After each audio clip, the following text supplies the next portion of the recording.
Welcome back, everyone. Tonight I'm going to be doing a review for Studio Series Wave 1 Voyagers, Optimus Prime and Starscream. Just got these in the mail from Amazon today, so I'm going to take a look. Optimus Prime is number 5 in the first wave. Get this nice little illustration. I think it's an illustration of his face there from the movie.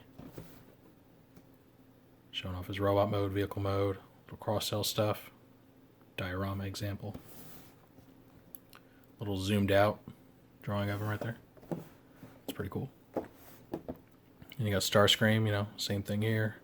Dynamic pose on the front. Close up. 2 modes.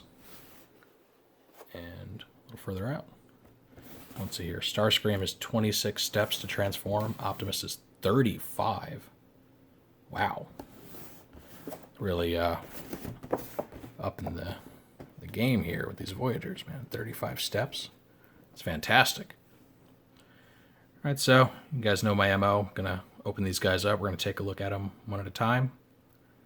Probably do some comparisons during this. And then give my final thoughts on it. Let's get started. All right, first we're going to take a look at Optimus Prime. And this Optimus figure is based off of his appearance in the Revenge of the Fallen film, the second film in the series. And it's a pretty faithful recreation of his Peterbilt truck mode. It's got, weapon storage here for swords, though, take those off. It has these comically short smokestacks. Hasbro has a tendency to shorten the smokestacks on Optimus Prime toys. They've been doing it for years. And they just really went overboard with this. Those look incredibly useless.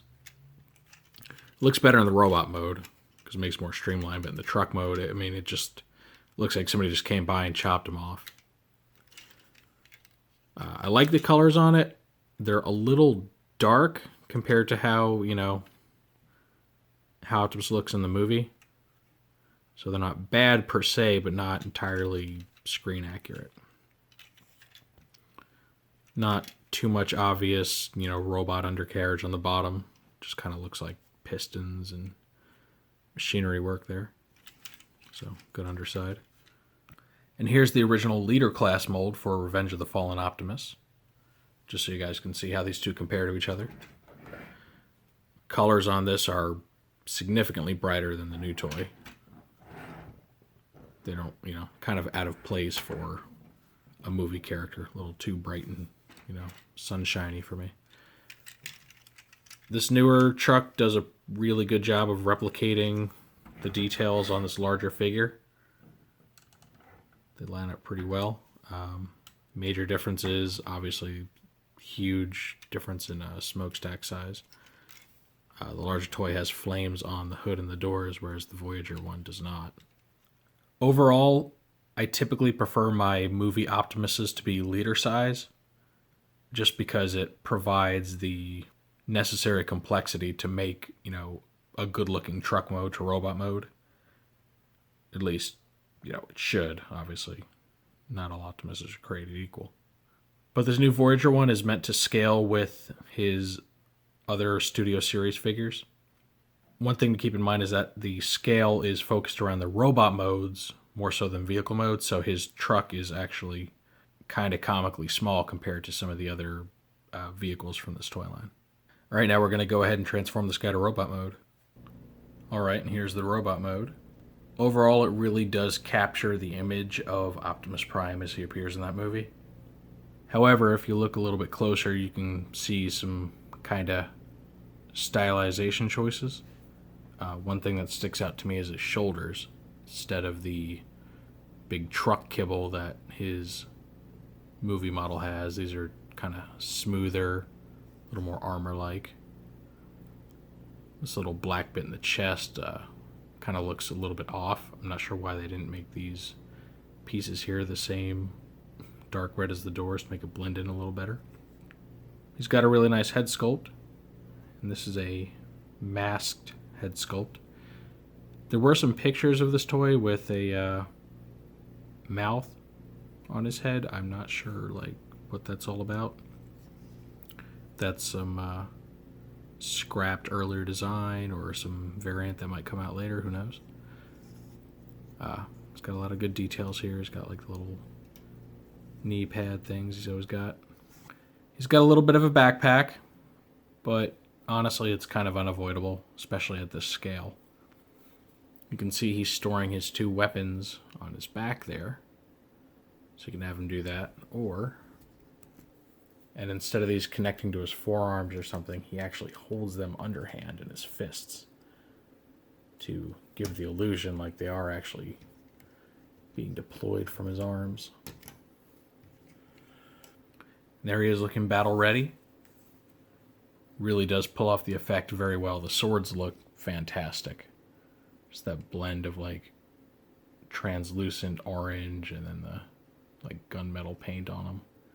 Looks really good. Here he is against the leader class figure.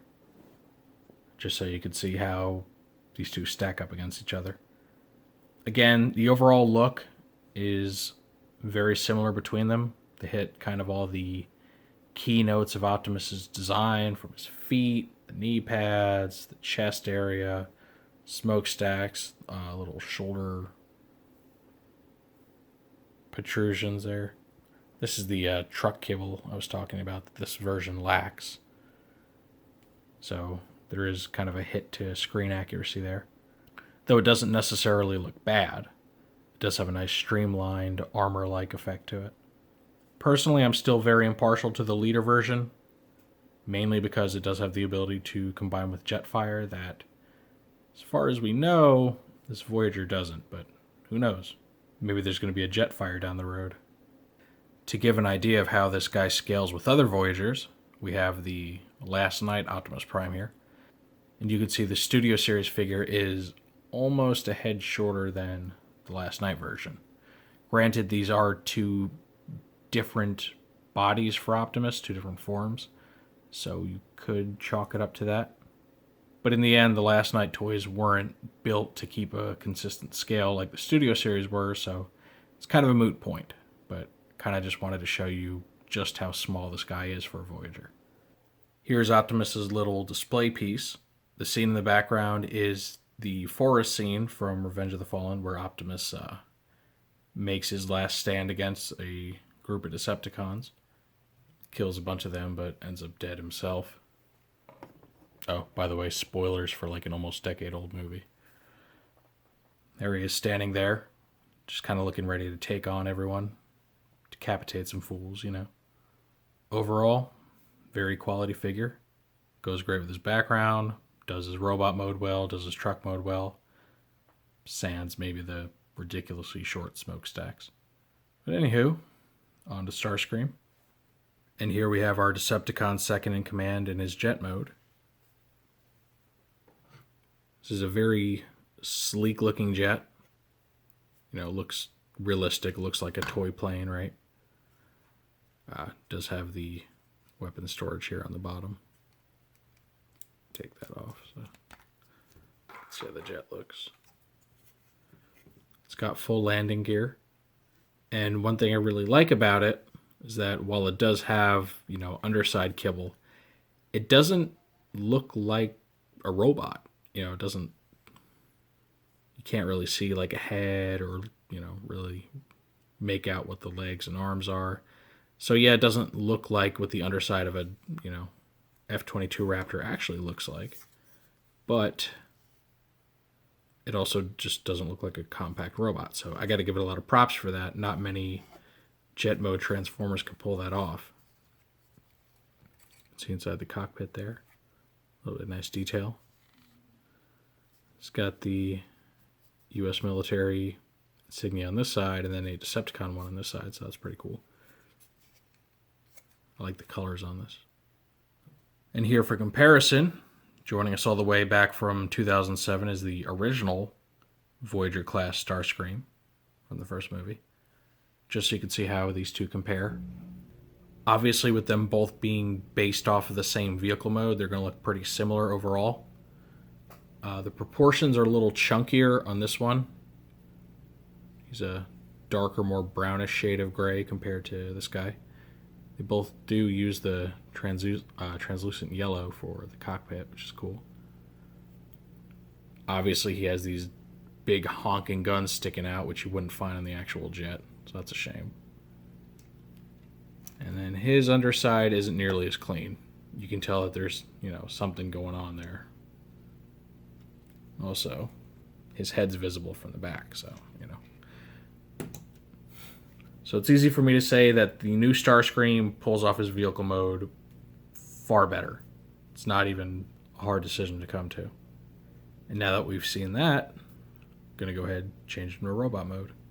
And here he is, Mr. Chicken Legs himself.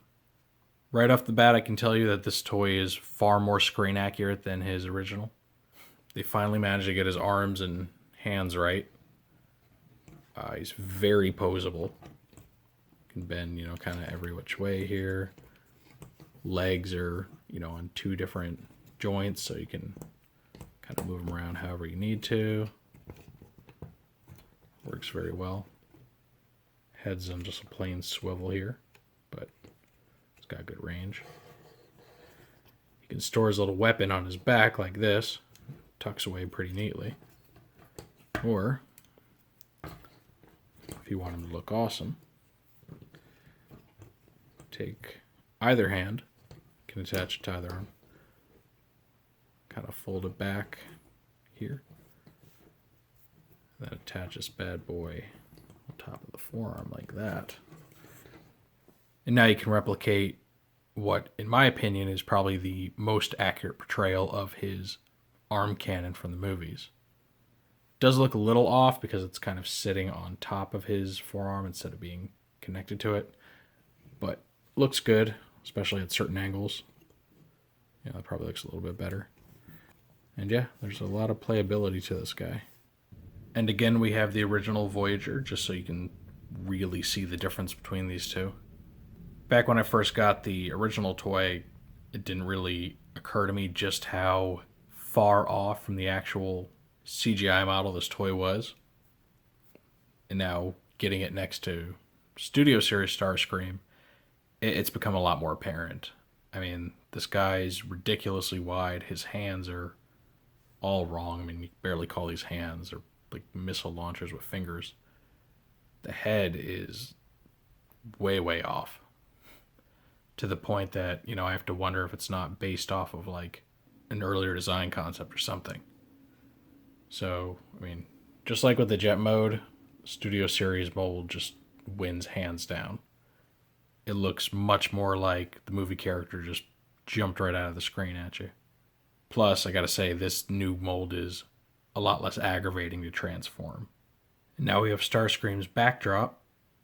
In this case, it's the Battle for Mission City from the end of the first movie. It's where Starscream really kind of shined in that movie. And we can put him up here like this. Looking like he's right in the heat of battle there. And, honestly, I do have to say that these backdrops were a great idea. They're nothing special, just cardboard, but they really do add a nice touch to this.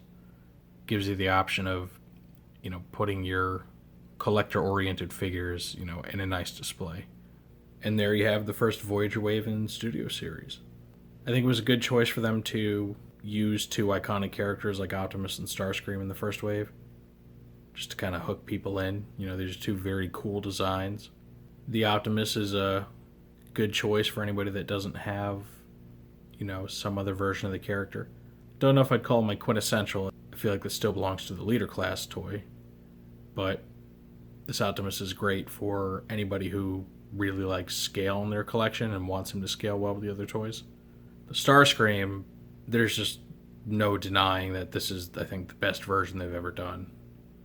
Like, rivaled maybe only by that one leader class that Takara went and, considered a masterpiece because they thought it was so good.